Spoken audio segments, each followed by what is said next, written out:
How to change avatar in Mitrade. Hi everyone, welcome back to Trading for Beginners. If you are using Mitrade and want to change your profile picture or avatar, first of all open up the Mitrade application on your device and log in. Once you're logged into the home page, go to the Hub button at the bottom right corner to open up this menu. From here, tap on your profile name at the top of the screen and click on Personal Information on the next. Now, you will see the Personal Information tab and there you'll see the avatar option. Just click on that and then you can select a virtual avatar from the menu. You can also upload a profile picture of your own, but that feature is not rolled out yet. It will be coming soon according to my interface over here.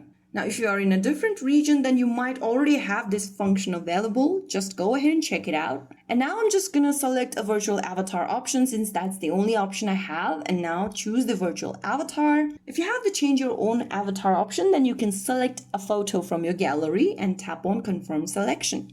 Now your avatar has been changed. So that's how you change your avatar in Mitrade in just a couple of minutes. If you found the video helpful, don't forget to like, share, and subscribe to our channel.